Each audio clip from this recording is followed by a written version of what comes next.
Hi there, my name is Julie, and I don't know exactly what I want to talk about, but I want to talk for sure.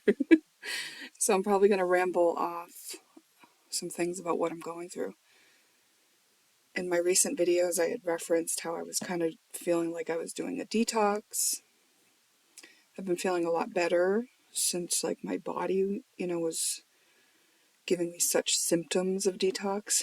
And today, the emotional body was finally there right at the surface.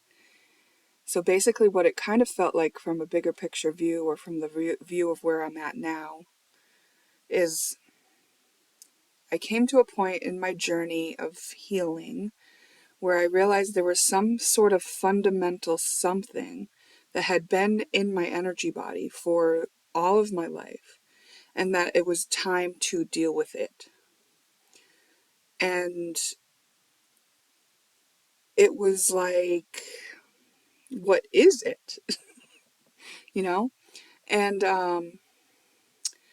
it was like, how am I going to feel it if I don't know what it is? I just knew it was there. And so I just kind of did all the things that I could do to get ready to feel it. Hydrated, got myself rest, treated myself well, kept kind of doing some self-inquiry, kept being present with whatever was coming up, and kept really showing myself that I was really ready and willing.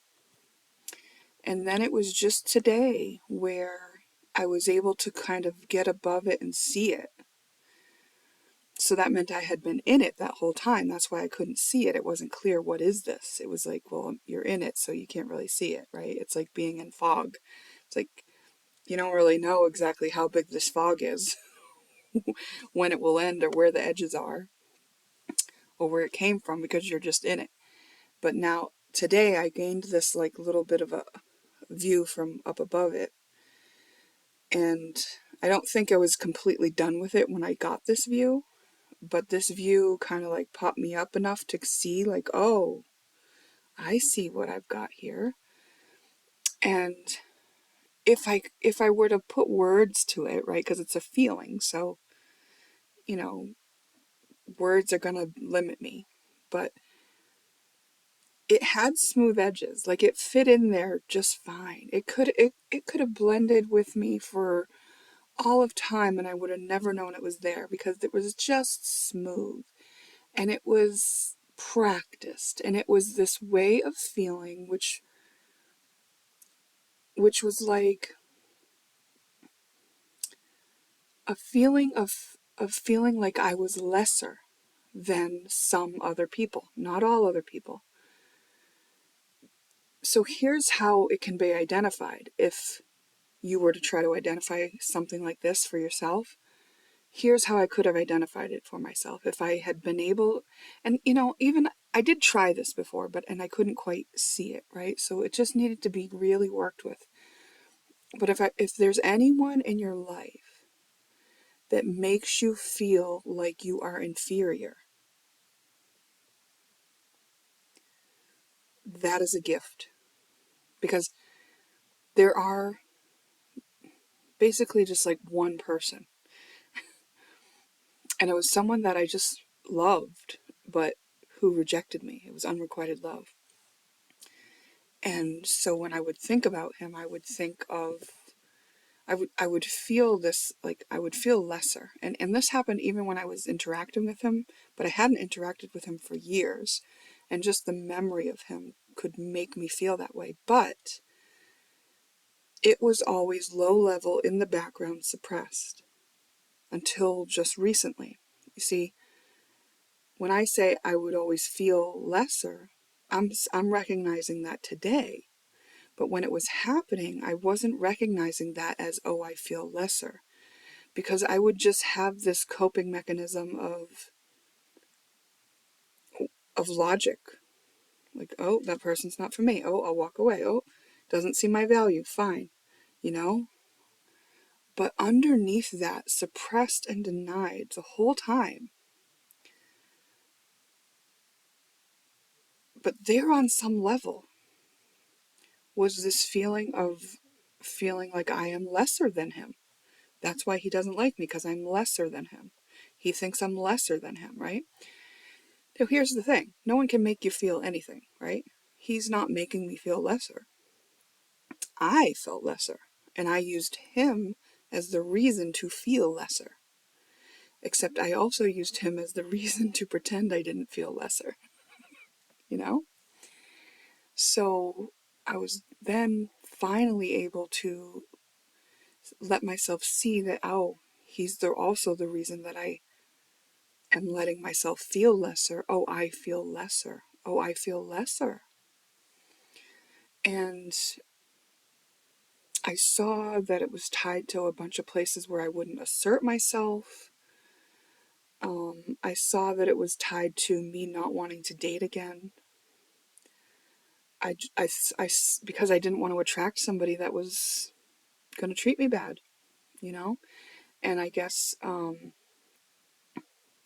the reason why I know that that was what it was affecting is because since it's been lifted, I can see things totally different. And I even look, there's this Ready platform. It's called Ready. It's like a dating platform for awakened people, spiritual people, like just people who are kind of self-aware. And I even had a thought oh, maybe I should try that. Now, I'm not trying it. I'm not there yet. But the fact that I even thought I might and was ready to click on it and then talked myself out of it was totally different than how I ever looked at that before, you know? So that something had moved within me that didn't feel lesser anymore. And what this was all stemming around in this lifetime, I'm pretty sure it's an ancestral thing, so it's passed to me.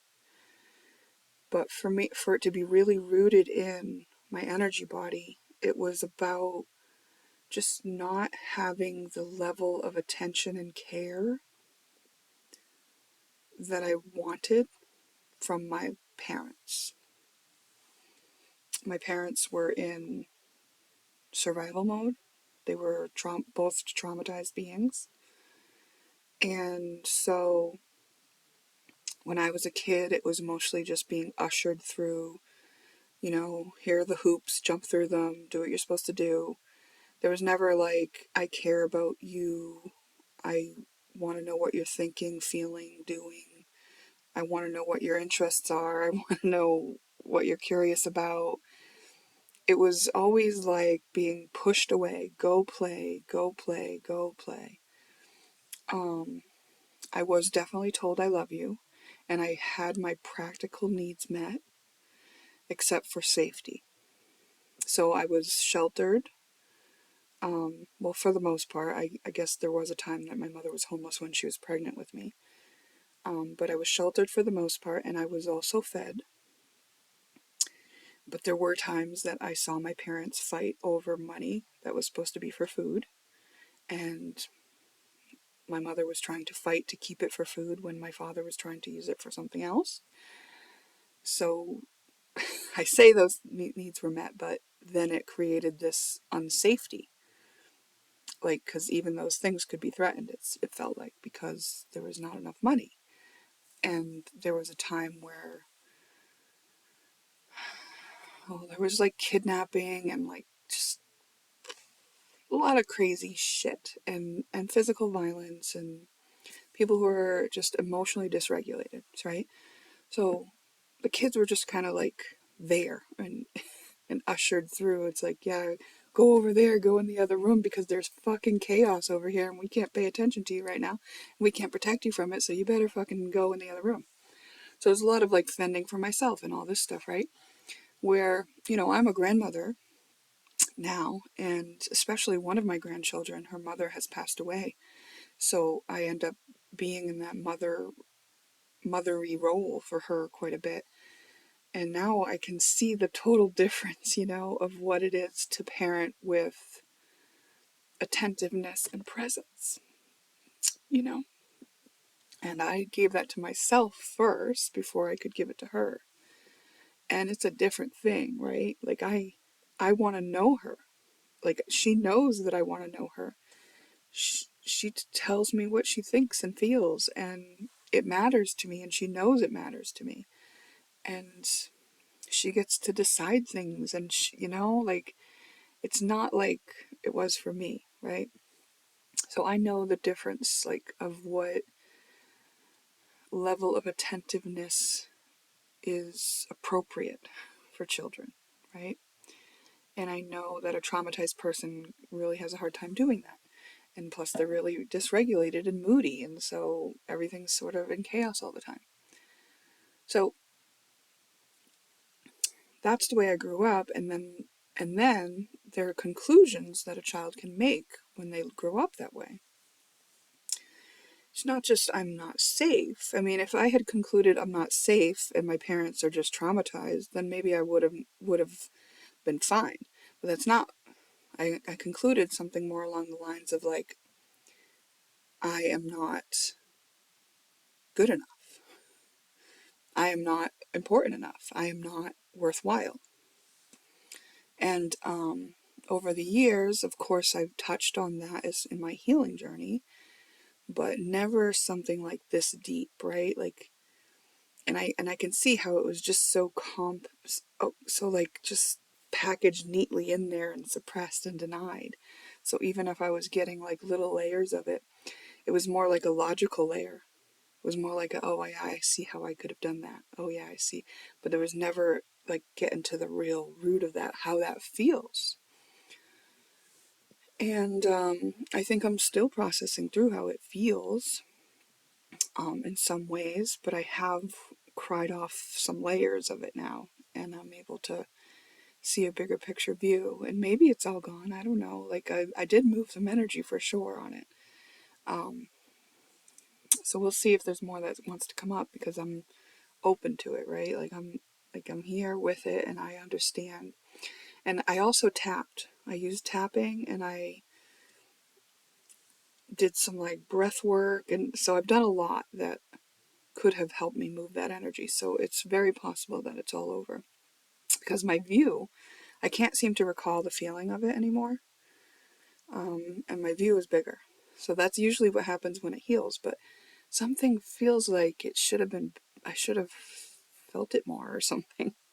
But I didn't. I guess because my central channel is just so open, it maybe just flew out once I gave it the presence. But anyway, I did. I gave it presence, and I was with it, and I tapped on it. And when I tapped with the recognition of what that story was, and then what the actual story is, which is that my value and worth has nothing to do with whether or not somebody is interested in me, or has any time to spend with me, or care about me, or wonder about me, or understand me, and especially how I feel. And that how I feel is just my business, and it's a data point that's valuable to me, and it's based on the stories I tell, whether or not I feel bad or good about that. So, like, I feel like an off feeling, something that feels off, is going to tell me somebody else's intentions if I have that, in their presence. If it's not telling me something about my own vibration, right? So the feelings that I have, those are data points. That's a piece of information that I want to have and act accordingly, right? So, and that's how it will work when I'm a clear channel. But if I have a wound and a shadow around that kind of thing, then I'm not going to get clear intel, right? And then I'm going to have to like act on the basis of my own fears and find out the consequences of that, and then maybe realize it was a fear, realize I was wrong, and trial and error my way through and get to the bottom of my shadows, right? That's how it goes. Like, we fumble until we purify ourselves. So anyways, once I did this kind of shift, things started just looking different. Like, people look different. My feed on Instagram looks different. I started also not being able to take anyone's shit. Like, whereas before, I would kind of like let it go if somebody was kind of being a little bit off or a little bit rude or a little bit like less than the kindness that they could be. It just rolled over me like water over a duck's back. Like, it was like whatever. But I felt more bothered by it now. Like this worthy part of me was kind of like, no, fuck you. Not gonna deal with that. And so that was an interesting moment where when I realized that was coming from myself, I was like, oh, don't want to cross this version.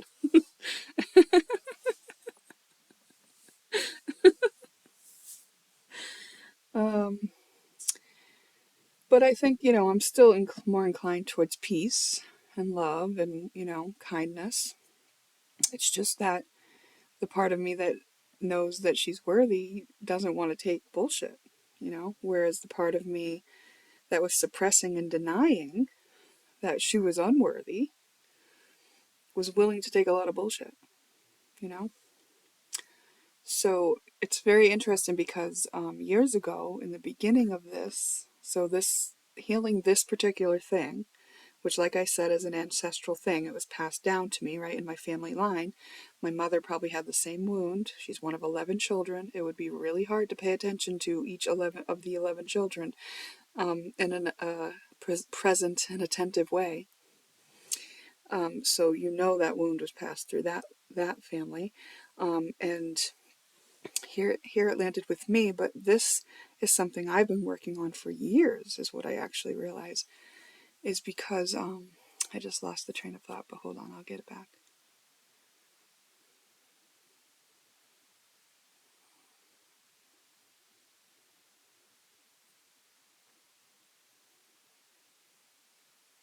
It left. I was going to say, like, one of the things in the beginning that I realized was, and then it just left. Dang it. I kind of wanted to grab the beginning and have the end, because that's the loop, you know? Maybe it'll come back. So, and that happens too, like all along this journey of healing, is sometimes when I heal it, it's just gone and I cannot get it back. I have no idea what I was even doing. But it's because you jump timelines. Basically, it's like now I'm on a different trajectory because this version of myself lines up with different things.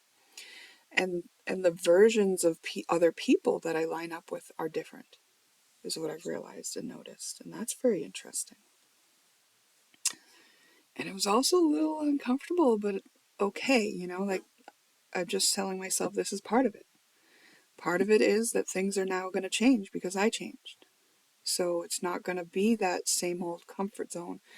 It's not going to be those same old coping mechanisms. It's not going to be those same old reflections back to me of my own energy. Now I'll be reflecting back this version of myself, So yeah, everything's new and I'm like, But I do think that one thing that I came to realize, which I don't know that it's necessarily related, but when I moved here, I stopped recording as many videos. And I think that it's really important that I continue to record videos. Oh, it's 11:11 on my clock when I say that. And I feel like it's important to my processing because I feel like I went through a lot more illness in this year when I had less expression. So I'm going to probably pick back up on my expression and do it for me and kind of document my process of continuing to evolve and change and come out of this version of myself that was completely traumatized, completely anxious and depressed and suicidal and into this version of me who is not those things. And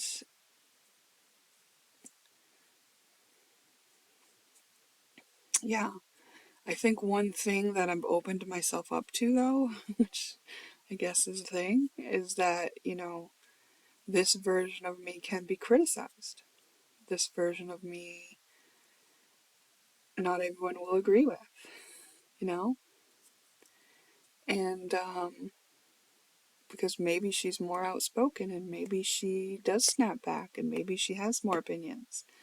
Maybe she's not, her priority isn't keeping the peace. Maybe her priority is self-expression. So, there's like this realization like, oh, things are really different.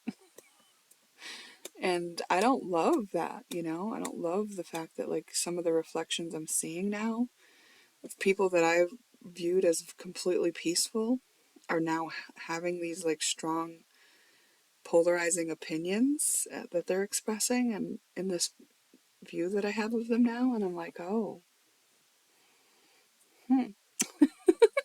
it means that the reflections I'm going to be getting back are going to be like that, Some of them will be more polarizing, but I think one thing that'll help me through this part is this statistic that I came across one time when I was studying astrology years ago. This Vedic astrologer says that, I forget where he got the statistics, so I don't know, but I'm just trusting it because it seems real to me. He said 40% of people will love what you do, 40% will hate what you do, and 30% won't care. It can't be right. So that's 110%. Okay. 30% of people will love what you do, 30% of people will hate what you do, and 40% won't care. That's it. So if 30% will love what I do, 30% will hate what I do, I just got to be prepared for that. That's going to be the way it is, right? It's like, fine. Fine. I saw this guy express, there was a post about someone in the community pages where the police were posting that someone hit someone's dog and the dog passed away, which is very unfortunate and sad. And there was notes there that they did, there were like skid marks from braking. So they did try to stop, they were aware, but they didn't stop after they hit the dog, they just kept going. We don't know what these circumstances are, so that's what the post was, right? So my brain goes, okay, well, that's really sad and that really sucks, and I don't know what that person was going through. Maybe they were in an emergency going to the hospital or something, and they had to keep going, or I don't know. And maybe it's not likely, right? But like, I'm not gonna like get a lynch mob together in order to attack the person who did this. Like, I think like everything that we go through, we're learning lessons in life, and like sometimes it really sucks to learn a lesson. Sometimes we do have consequences to our lessons, and sometimes we have to live with immense guilt over things that we've done. And but somebody in there, this person actually comments this quite a bit on some of the community pages. He calls criminals oxygen thieves. He said it a little different on this particular post, but basically the same thing. Oxygen thief is what he was claiming this person who hit the dog was. An oxygen thief. And I was thinking, like, isn't it interesting how he's like judging this person who killed the dog? And he's saying that the person who killed the dog, he's judging them because they took a life. And he says that now that person shouldn't have a life. Like, he thinks that he gets to decide who's worthy of having oxygen or not. And he thinks that's different from killing a dog.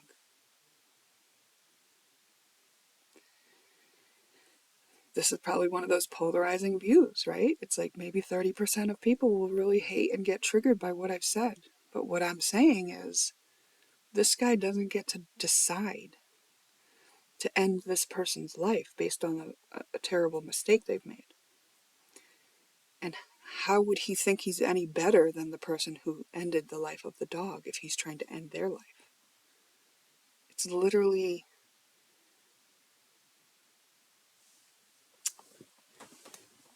if he has an issue with people ending people's lives or dogs' lives, understandable.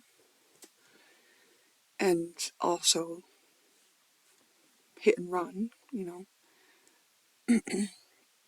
how can he not have an issue with himself trying to end some people's lives? And it's been for various things, not just dogs, just drug addicts and other things like that. So it's very interesting to me, and I look at people like this, and I feel really sad that is the view that they live with. And I wonder, like, what's going to happen to those people who go through their life judging people like that and acting like they're God and like they get to decide who lives and dies. When they get to the end of their life, like, if I could make a statement to that person when they get to the end of their life and they're doing a life review, if I had a say, just so they know, like, just so you know, sir, locally, I've known of you. I met you for the first time when I was a child, maybe 12 years old. And I've known of you locally, mostly through Facebook. And what I have known and seen of you on Facebook is some of the cruelest, cold-hearted, meanest stuff that I've seen in anyone. And I've seen a lot of crap. Like, you heard me talk about how I grew up.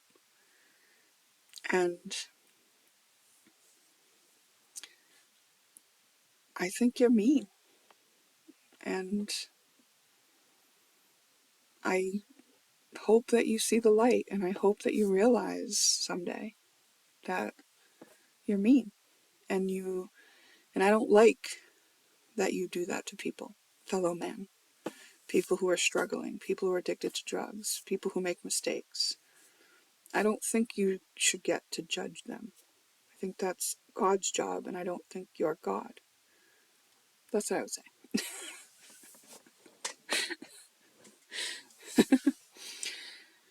And also, don't bother listening to me. Leave it to God. He'll explain everything that needs to be explained, right?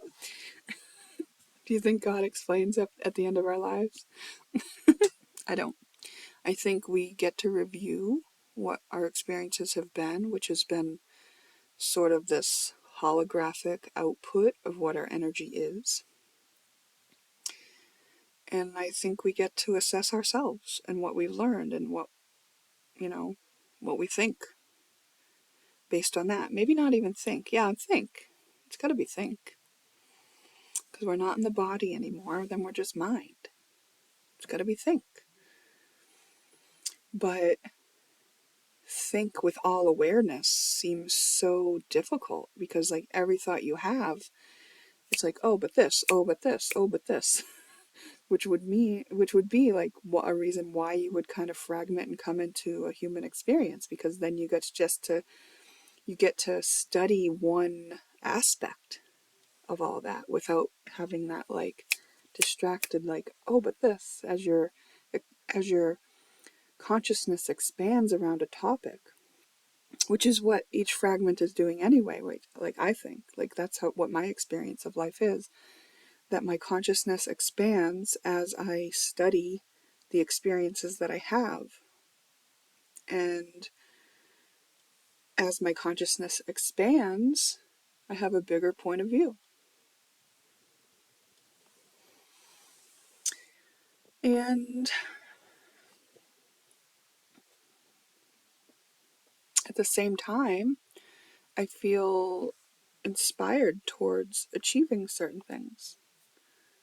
And I think, though, there's a lot of things that we're here experiencing, and being a human body is one of those things. And so achieving through a fragmented experience of being in a human body is also part of that. Not just mind, but like limitation, you know? Feeling free within limitation of being human. I don't know, it's all very fascinating to me. And I like exploring it as a topic. And it's been a while since I've been around anyone who wanted to explore. Like, I like talking philosophically. I have never studied philosophy. I've never done a lot of psychedelic drugs or anything. I did, mushrooms for like a week or two when I was 15, maybe 17, something like that. But that's about it. Oh, maybe like acid for like a week and then mushrooms for like 1 week.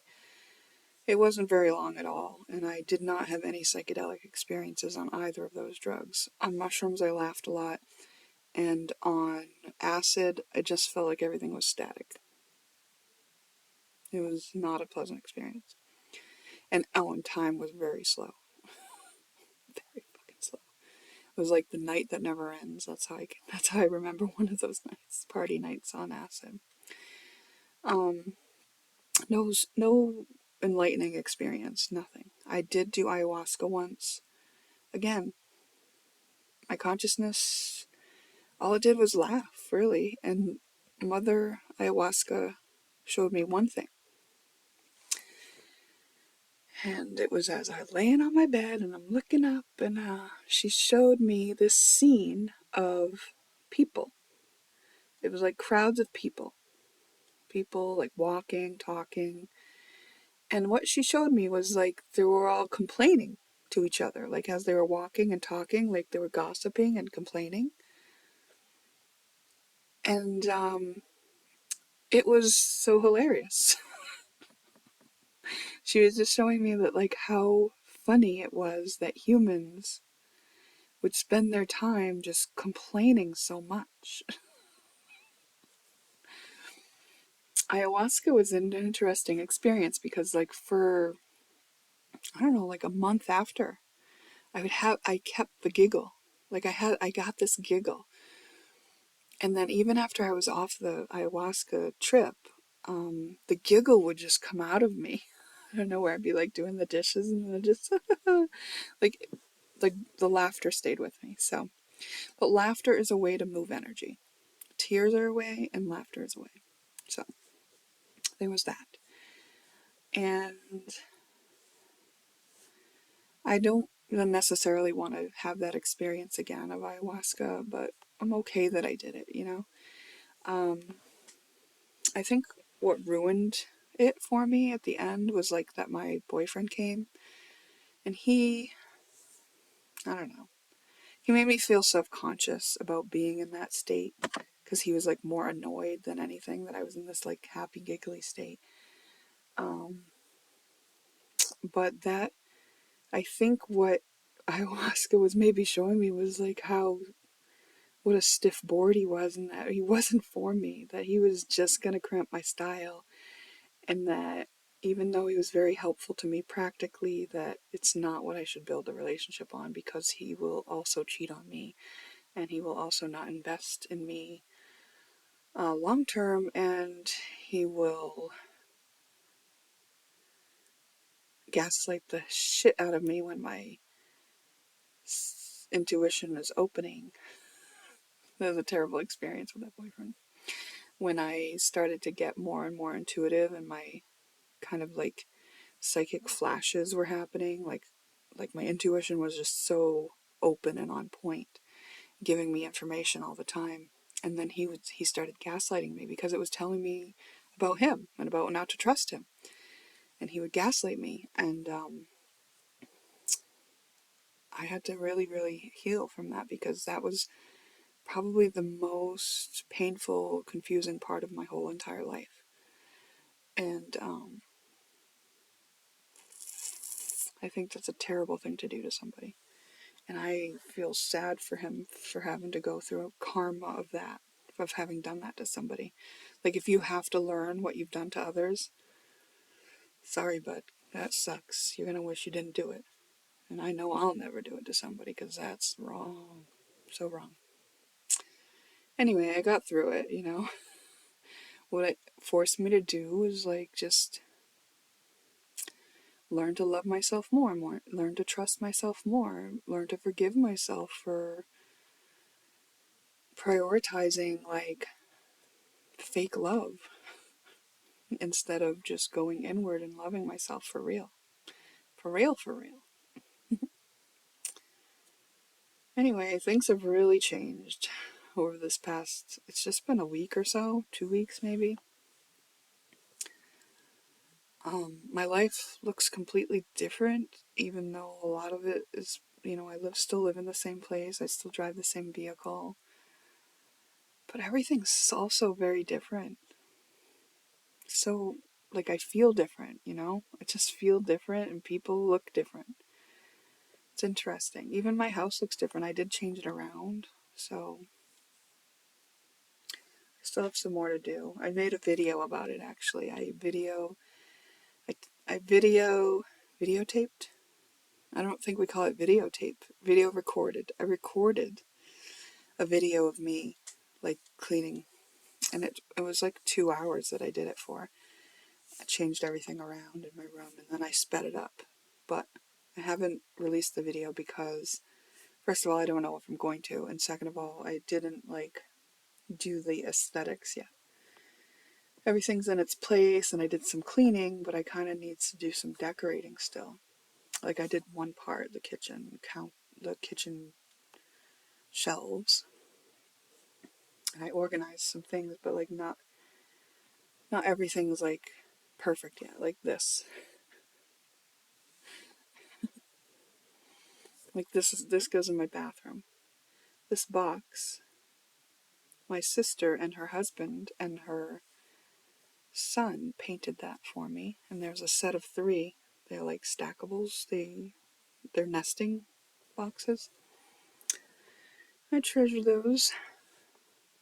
I used to have pink, black, and white as my decor in one of my old apartments, so they did it to match that, but I'll always keep those. I really do treasure gifts that people make for me. So my house has a lot of that stuff in it. Like a plaque that I was given, another plaque that I was given, all kinds of decorative things that my daughter-in-law has made with my first granddaughter's image.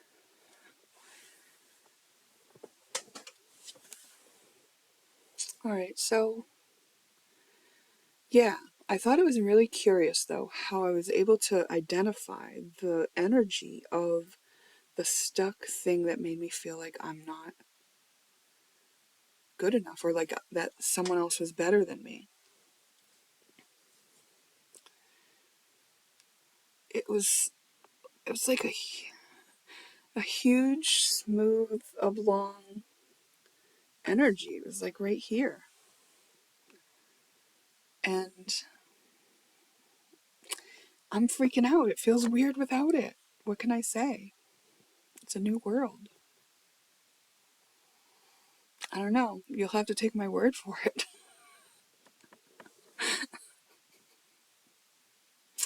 All right, should we do a reading? I think so. Hold on, let me take a sip of cocoa and get comfy. Okay, that's going to let us know that handprint begins the reading. That way, if I put in a timestamp for the reading, I'll see that handprint on the feed and be able to pinpoint the timestamp. Okay. Even though this reading, I'm going to read like it's for you, even though this reading might have something for me, I'll listen to it later. We're using the astrology oracle first.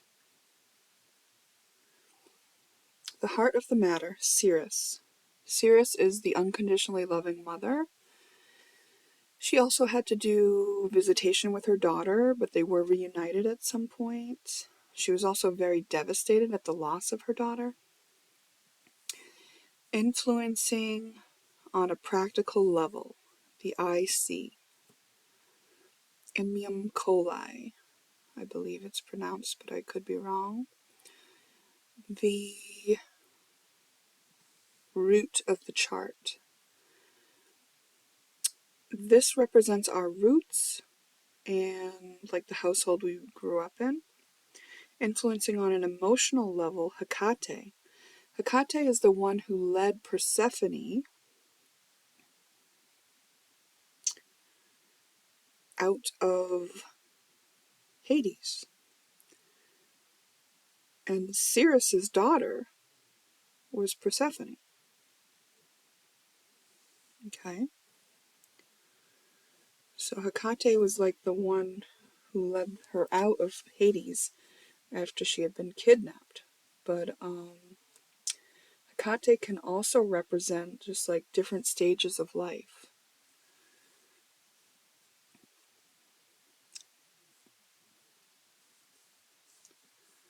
A crossroads as well. Opportunity, Damocles. Oh, Damocles, the story of Damocles says that he was a king's servant, and he was really jealous, envious of the king, longing to be in the king's position. And one day the king said, "Go ahead, sit in my throne." And Damocles sat in his throne, only to realize when he looked up that there was a sword hanging above his head, ready to drop, held on by one strand of hair. So Damocles tells a story of wanting for something that you don't know the risk that you're actually getting into. You don't know the risk you're actually getting into by wanting that. The challenging factor, Neptune. You can't see this clearly. And balance out, Isis. Isis restored the pieces of Osiris that were strewn about. Isis is the healer. Isis was also worshipped by many. And we have the ink actually hanging on my wall right here, which is one of the symbols of Isis.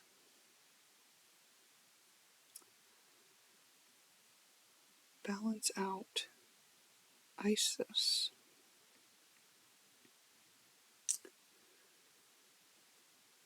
I just heard take the good with the bad.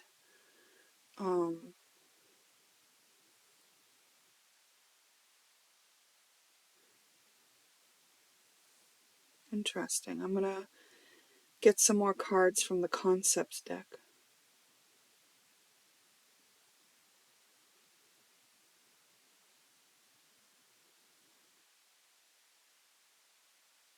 Your environment, avoidance.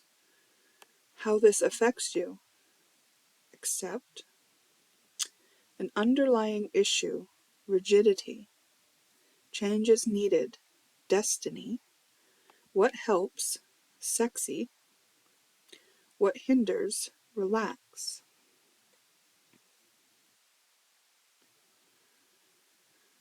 Okay. This is a little bit... I don't know what to say about this. Let's see. There's something you have been avoiding, and you've just sort of accepted that you've got to avoid it. You're kind of stuck on it. It reminds me of someone who once told me that once they make a decision, they stick to it. And I said, what about if you get new information? They said, no, I just stick to it. And it's like, sure, you can get some things done that way, but is it wise? I don't think so. Change is needed. You've cut yourself off from your destiny with something that you've decided to avoid. If you can let your passion lead you there, then that should be what leads you there. But what you shouldn't do is just sit back and do nothing. If your passion is the only thing that leads you forward, then go ahead.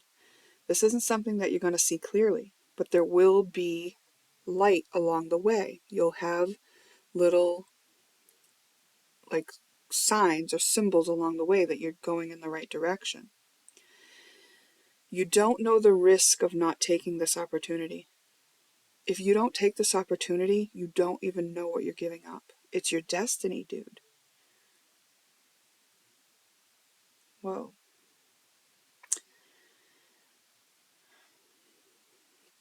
So there's a reason you've been avoiding something, and it's like it's under the surface, right? It's like it goes against what your family would want for you. It goes against where you live. There's some sort of obstacle that seems really foundational. You can't see things clearly, but this is saying, look, what about healing a little bit, so that you no longer have to choose avoidance? Like, what would be the thing that you needed to heal in order to move forward with this, you know? Or can you let your passion override and just go with that? Because it's like they want you there one way or another. It's like we don't even care if we can't convince you. Let your passions run amok and let that be the way you get there, but just get there. Wow. Okay. Let's do some from the advice deck. Oh yeah, 12th house. It actually helps you that you don't know, because whatever strategy you take to use to go forward is going to be better for you, since you don't know. It's like, you know what I mean? Like, if you don't know about something, if there's an unknown factor, the way you go in will be based on that. And it's saying, yeah, you should let that work for you, because if you did know, maybe it would be too rigid or something like that. You'd decide something else. But it's like asking you to do this, and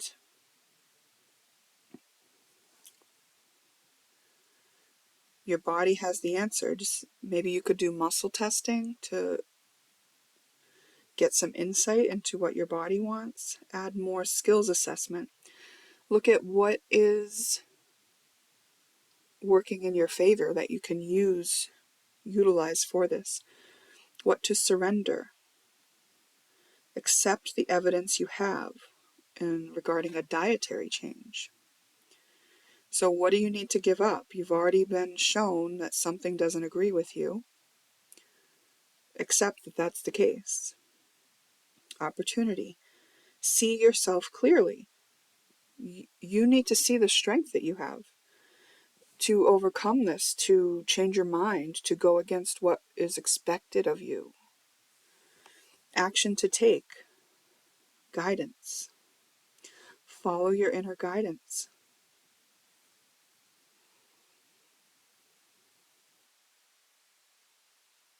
So there's something you've been avoiding doing. You don't know the risk of avoiding it. You would stop avoiding it if you could heal something within you. Even if it's a shallow thing that makes you go forward, take that route. It's like, if that's the only way we can get you there, just get there. But don't slack off on this. Okay.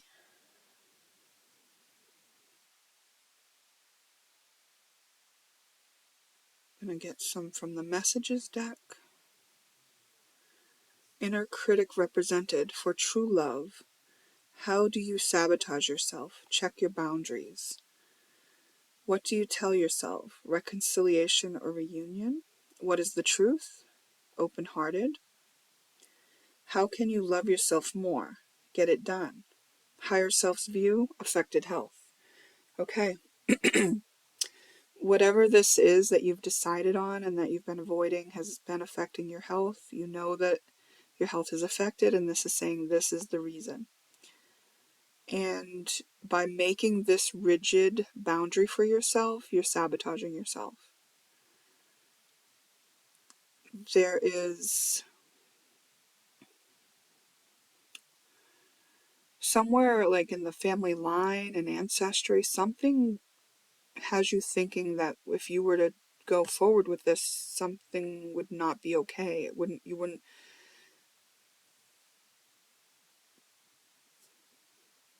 you would be criticized, or you'd criticize yourself for not living up to some expectation that you have. What do you tell yourself? Reconciliation or reunion? I'm not sure what that is. I'll ask about that more. How can you love yourself more? Like, you will respect yourself more when you do get this done. And your higher self is concerned about the effects it's all having on your health, because there may be some practical thing you're doing that needs to be given up, but there's also something in the emotional body that needs to be navigated through. Something in the practical realm where you've like made a hard line for yourself. Tell us about reconciliation and reunion. Miscommunication and misunderstanding. There has been a miscommunication or a misunderstanding. Contributing factor. Family. Inheritance. Okay, so due to the way you grew up and how you handle certain things, you have made a miscalculation about some data that has been presented to you. Surrender daydreaming and wishful thinking and pretending that you have a choice about this. The opportunity is to break the mold. Consider that you were the one meant to break the mold, that you have a reason to break the mold, that you are an intellectual.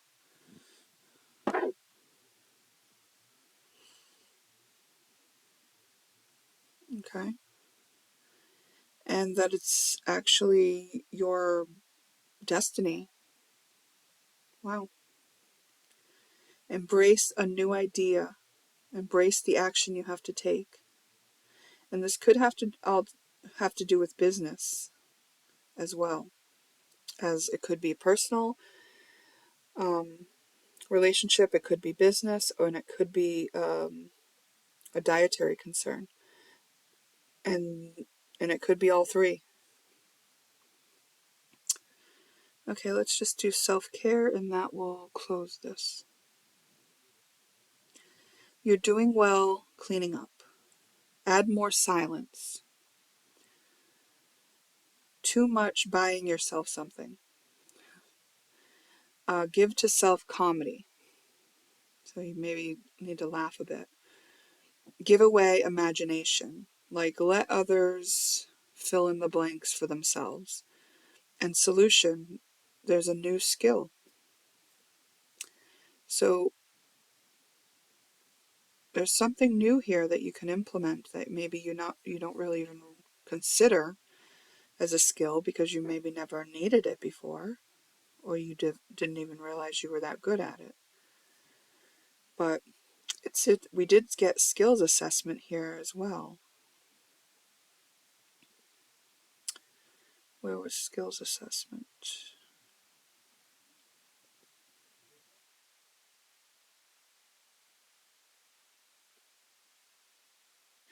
Didn't I see skills assessment?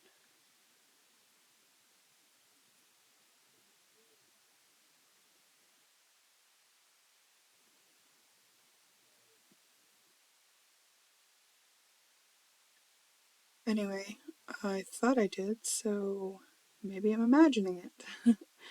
But look at the skills you have, because you do have what it takes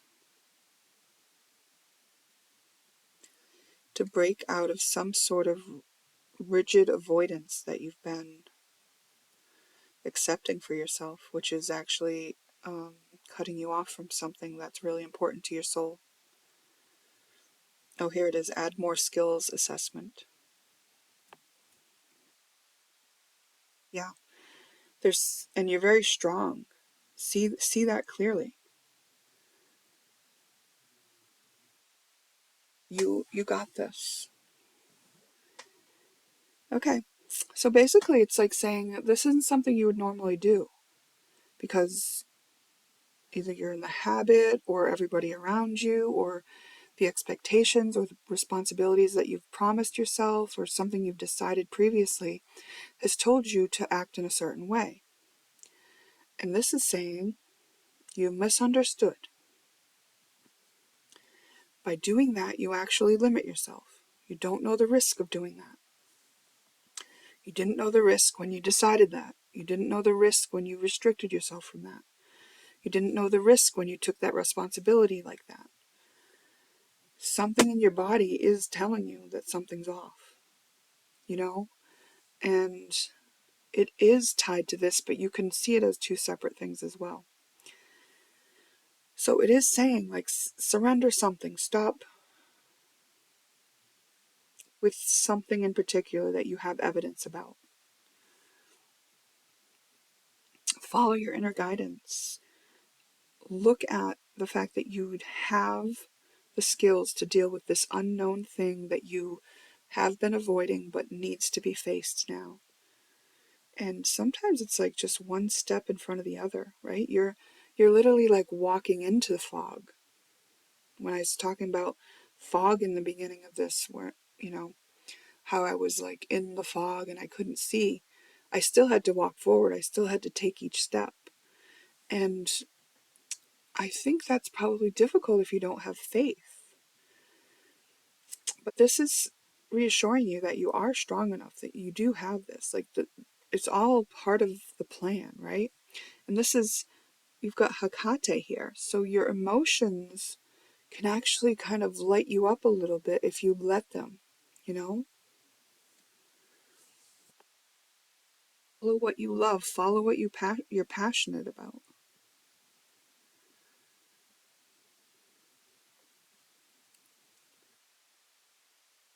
You've been avoiding to accept this, but it's asking you to. And that avoidance, that resistance is what's been causing you pain and discomfort. And it might make you think, oh, I just need to relax. I need to rest. I'm not up to it. It's like, no. The rest is not going to solve this. This is calling for you to allow stillness and silence so that you can hear your feminine intuition informing your masculine energy to act. And it's saying, get it done. Okay, so, remember, this is just information to reflect on. Add in a little comedy, it's saying, like, watch a comedy movie or something, whatever kind of gives you what you need as far as, like, putting you in the space where you can do what you need to do. Or laugh at yourself at how rigid you've been, or whatever amuses you along the way of realizing this, right? Don't try to avoid things by spending too much. You're doing well at, like, taking some steps, so just keep taking them. Okay. And let others think what they want to think for now, It's like, if you have what others think in the equation and not what you think, here's where you're out of balance. So you're being asked to bring something back into balance so that you can take the next steps. This is the time to do it. This is what you've been being set up for, and this was the plan all along for you. Only take this if it resonates as true for you, right? I'm not predicting your future. I'm not warning you. I'm not giving you health advice. I am not a doctor. Are you? You know best for you, so just take how you feel in response to what I'm saying.